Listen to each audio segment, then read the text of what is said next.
Assalamualaikum warahmatullahi wabarakatuh.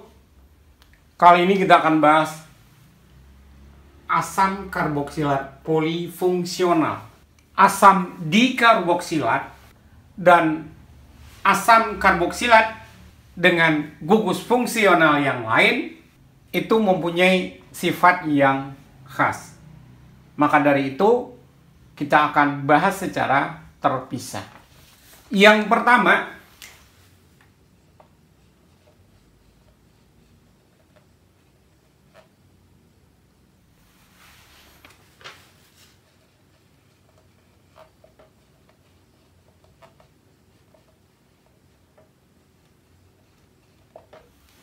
adalah keasaman asam-asam dwibasa. Kita akan lihat apa yang maksud dengan keasaman dwibasa. Suatu asam dwibasa ini adalah asam yang bisa bereaksi dengan 2 mol ekivalen basa. Atau boleh juga dikatakan bahwa senyawa ini memiliki 2 buah gugus fungsi asam karboksilat, atau disebut juga dengan asam diprotik. Untuk asam diprotik atau dwibasa ini, baik yang organik maupun anorganik, ion hidrogen yang pertama itu jauh lebih mudah lepas dibandingkan dengan ion hidrogen yang kedua. Jadi kalau kita misalkan sini,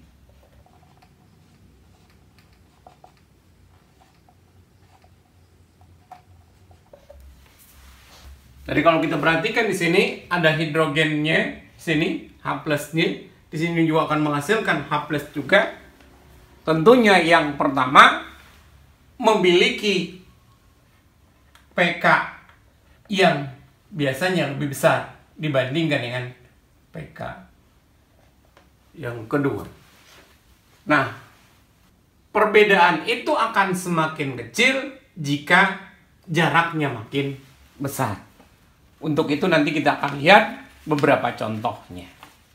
Kalau untuk reaksi ini sebenarnya adalah asam malonat.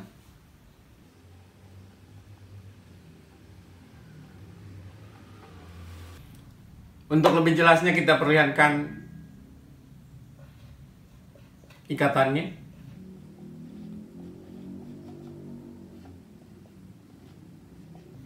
Seperti ini. Nah,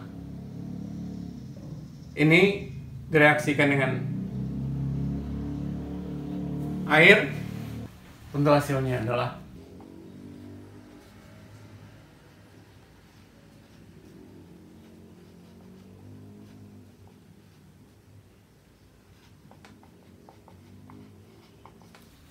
dimana nanti di sini pK1 itu adalah 2,83.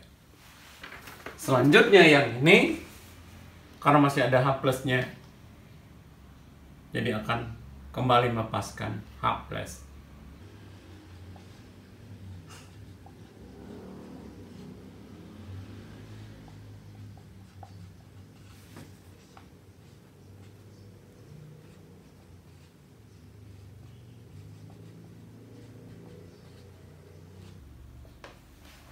Dan ternyata pK2-nya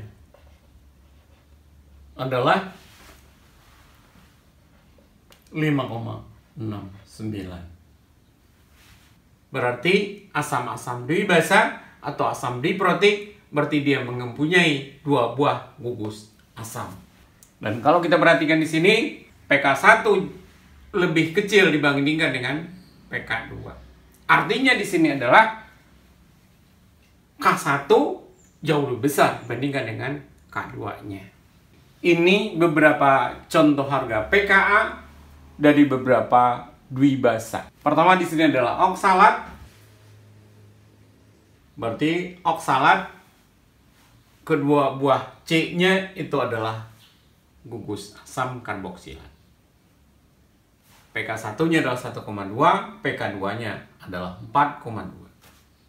Berikutnya adalah asam malonat. Di sini C-nya 3, ujung-ujung tetap adalah asam karboksilat. pK1-nya 2,8, pK2-nya 5,7. Dan ini adalah yang suksinat, C-nya ada 4, di mana pK1-nya 4,2 dan pK2-nya 5,6.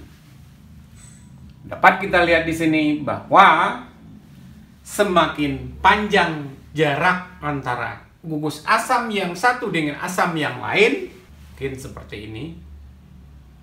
Ini jaraknya ada 3, C-nya, ya. Sementara jarak pK1 dan pK2-nya hanya 1,1. Sementara kalau untuk oksalat tidak ada jaraknya, karena langsung C dengan C, asam dengan asam, jaraknya itu adalah 1,2 sampai 4,2. Berarti selisihnya adalah 3. Nah, itu barangkali yang maksud dengan apabila jarak dari gugus asam yang satu dengan yang lainnya makin jauh, maka selisihnya pK1 dan pK2 akan semakin dekat. Kalau ini tentu jaraknya 2,9. Kalau ini 1,4. Ini 1,1. 1,0. Dan ini 0,9. Jadi dengan demikian memang benar bahwa apabila jaraknya makin jauh dari satu gugus asam yang satu dengan asam yang lainnya, maka selisih dari pK1 dan pK2 itu makin kecil. Tapi kalau untuk contoh yang berikutnya, ini kan dia sedikit berbeda karena dia di sini terikat pada cincin benzen dan dia berposisi orto terhadap yang lain. Yang kedua adalah pembentukan anhidrida oleh asam dwibasa. Anhidrida asam karboksilat itu mempunyai struktur 2 buah gugus asam karboksilat yang digabung menjadi satu dengan melepaskan air.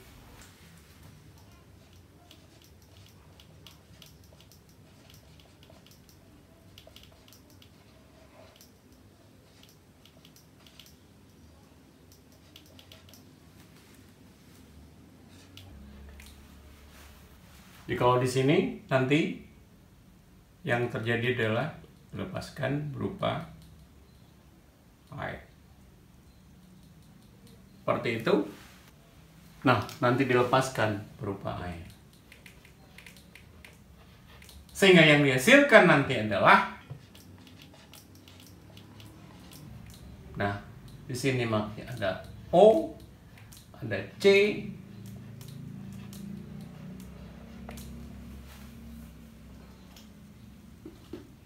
nah, gugus seperti inilah yang disebut dengan anhidrida asam karboksilat. Meskipun secara sepintas lalu ini sepertinya mudah. Kalau hanya memanaskan asam karboksilat, itu tidak akan menghasilkan anhidrida asam karboksilat. Dia baru akan menghasilkan anhidrida asam karboksilat jika nanti mampu untuk membentuk lingkar 5 atau lingkar 6.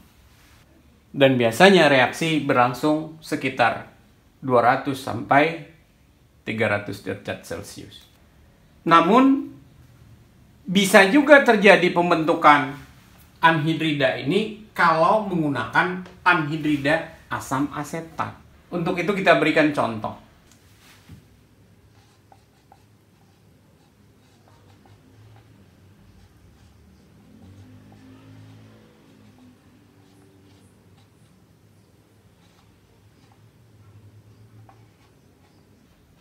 Nah, seperti ini. Ini namanya adalah asam suksinat.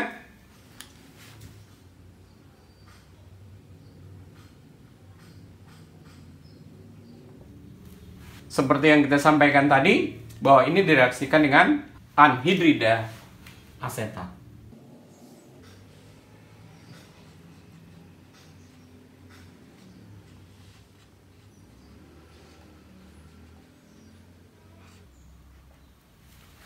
apa yang terjadi? Nah, yang terjadi itu adalah terjadi dehidrasi di sini, melepaskan air.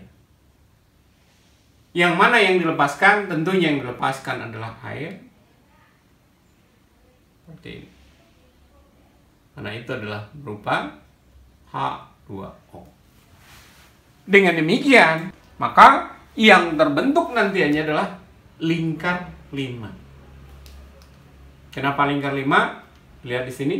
C-nya 1, 2, 3, 4. Ini dengan O. Sehingga nanti yang terbentuk itu adalah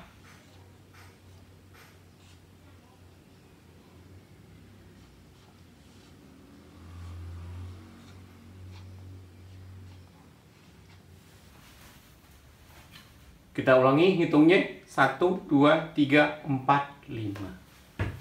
Tentunya ini adalah anhidrida suksinat.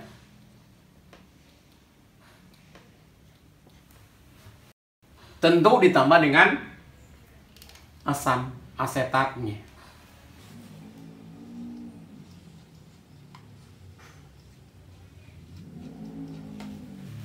Jadi sekali lagi, reaksi ini mudah terbentuk karena apa? Karena dia akan bentuk lingkar 5. Nah, bagaimana kalau misalnya yang kita gunakan adalah asam glutarat? Tadi kita udah menuliskan asam glutarat itu adalah sebenarnya tinggal nambahkan CH2-nya 1 kali, sehingga nanti akan bentuk lingkar 6. Dan Anda reaksikan ini dengan anhidrida asetat, tuliskan hasilnya. Tugas, tulislah reaksi anhidrida asetat dengan asam oktalat. Yang kedua adalah dengan senyawa yang berikut ini. Yang ketiga adalah dekarboksilasi asam beta keto dan beta dwiasam. Tadi kita sudah sampaikan bahwa memanaskan asam karboksilat itu tidak akan menghasilkan sebuah reaksi. Kita tulis dulu.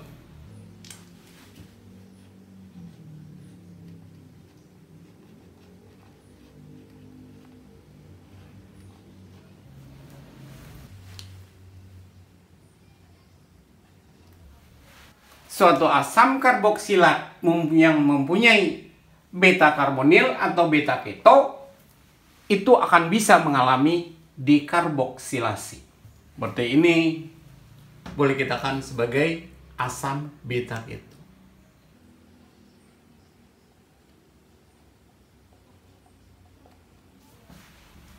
Yang ini apabila kita berikan kalor, maka seperti yang disampaikan tadi akan terjadi dekarboksilasi. Sehingga dengan demikian dia akan menghasilkan sebuah senyawa keton, tentu ditambah dengan CO2. Contoh,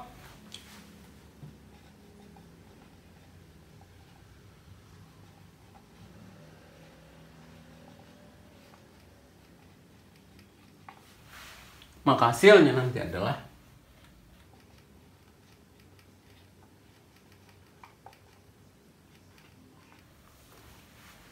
ini adalah berupa keton.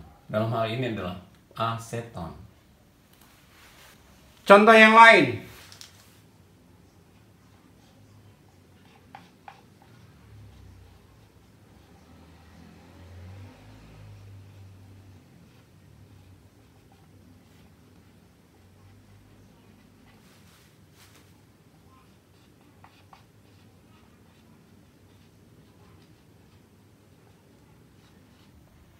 Nah, ini juga dihasilkan senyawa keton. Bagaimana kira-kira mekanismenya atau caranya agar CO2-nya lepas? Maka ini kita akan susun sedemikian rupa agar berbentuk seolah-olah dia membentuk lingkar. seperti ini.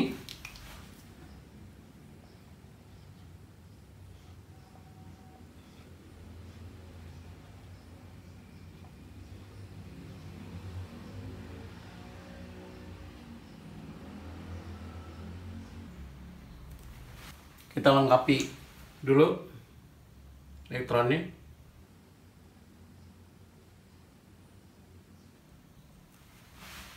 Sehingga dengan demikian, dari bentuk ini,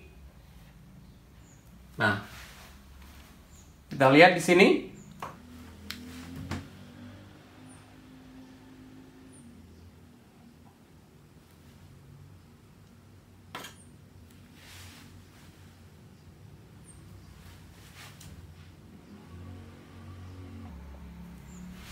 kita tulis dulu dalam bentuk lingkar 6. Jadi bentuknya begini. Seperti ini.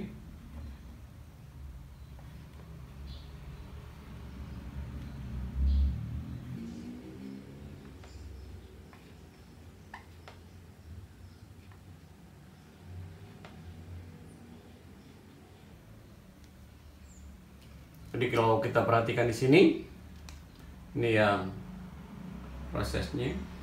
Nah,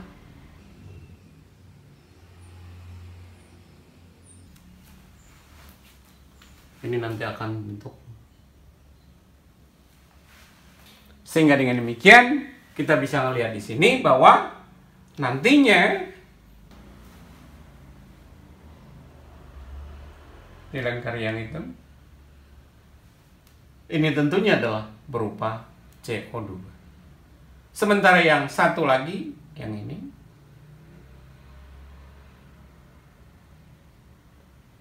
itu dia akan membentuk NO. Sehingga nanti hasilnya adalah,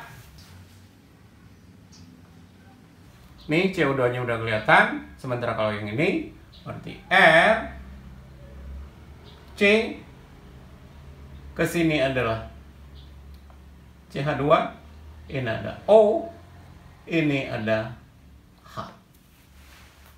Dan seperti yang kita sampaikan bahwa ini sesungguhnya adalah bentuk NO. Seperti yang kita tahu bahwa bentuk NO itu akan bisa mengalami tautomeri atau mengalami isomerasi. Kalau bentuk ini tentu dia akan menjadi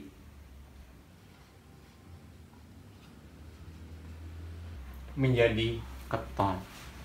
Dengan demikian, maka ketonnya sudah terbentuk dengan melepaskan CO2. Jadi kalau kita perhatikan di sini bahwa tentunya ada gugus asam, kemudian ada gugus ketonya dalam posisi beta. Maka dia akan menghasilkan tentu adalah senyawa keton plus CO2. Contoh berikut, ini dua-duanya adalah gugus asam. Posisi yang satu terhadap yang lain kalau kita perhatikan di sini adalah, kalau ini kita induknya sama-sama sebenarnya, berarti ini adalah alfa, ini adalah beta. Berarti ini adalah beta dwiasam. Nah, seperti yang tadi juga, bahwa ini juga apabila dipanaskan, maka akan terjadi dikarboksilasi. Jadi kalau kita lihat di sini,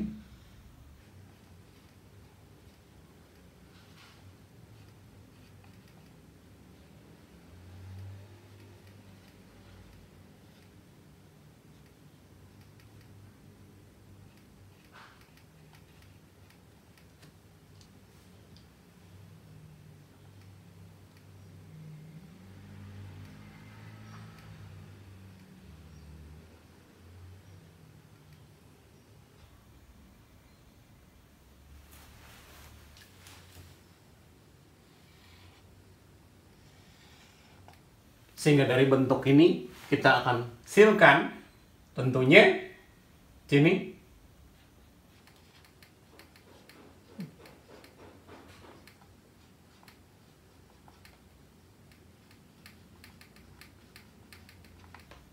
Kemudian ini tentunya adalah CO2. Dan ini adalah merupakan sebuah enol, di mana enol mengalami tautomeri sehingga dia akan menghasilkan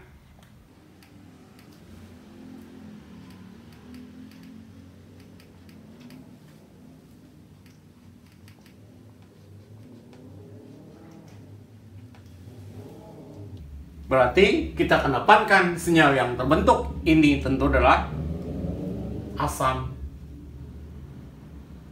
butanoat.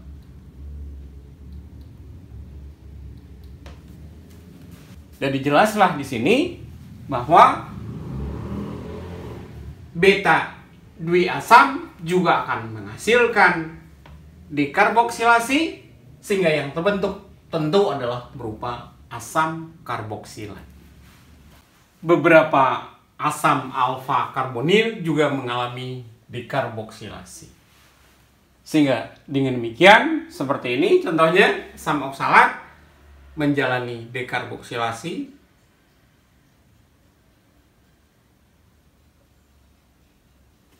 sehingga nanti yang terbentuk itu adalah bentuk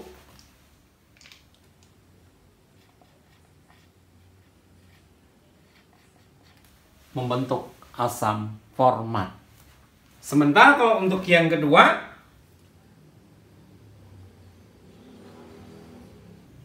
seperti ini.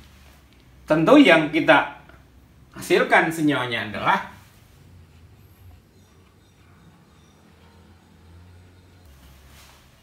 kalau ini tadi adalah asam format, tentu ini adalah asetaldehid.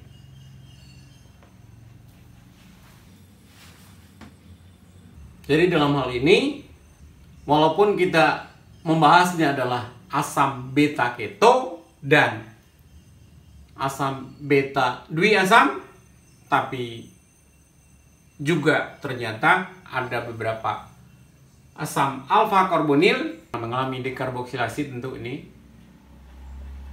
ada CO2 yang dilepaskan.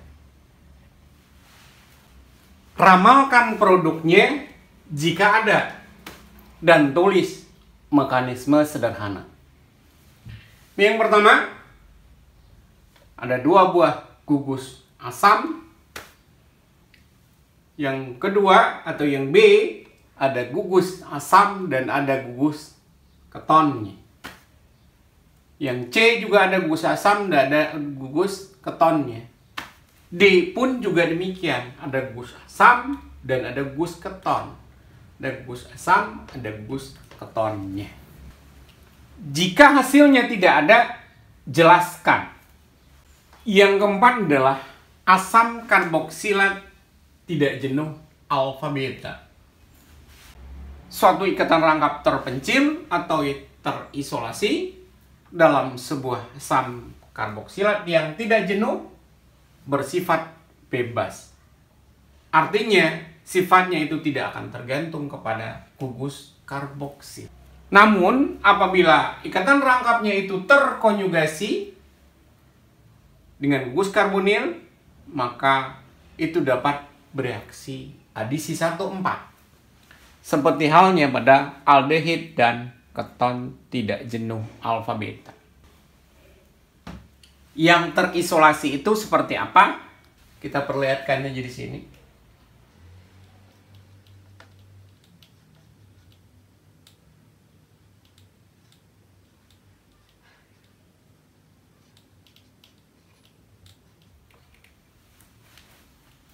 Nah, di sini dikatakan bahwa ikatan rangkapnya terisolasi. Karena apa? Karena tidak berkonjugasi dengan karbonil atau karboksil di sini. Sini kalau kita lihat berarti alfa, beta, gamma. Berarti ini tidak jenuhnya adalah pada beta dan gamma, bukan alfa dan beta. Sementara kalau yang di sini, contoh ini adalah va, ini adalah beta. Maka nanti ini bisa bereaksi menghasilkan adisi 1,4. Reaksinya adalah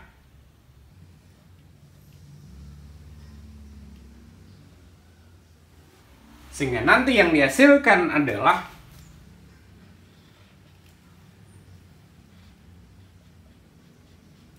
berikutnya terikat dengan CH2.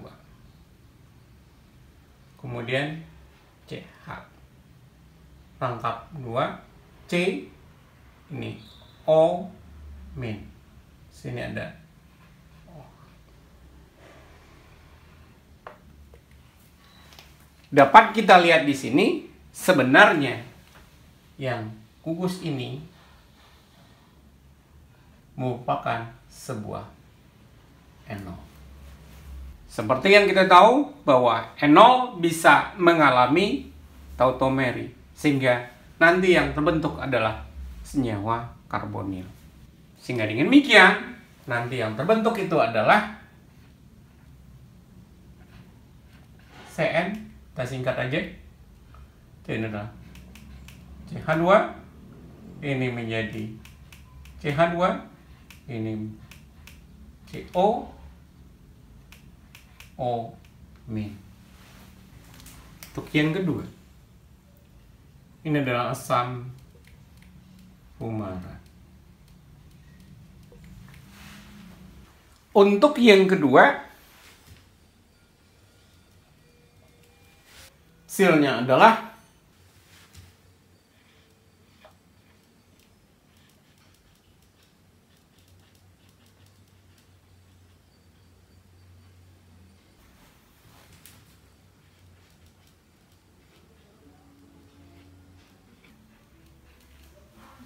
hasilnya adalah berupa asam aspartat.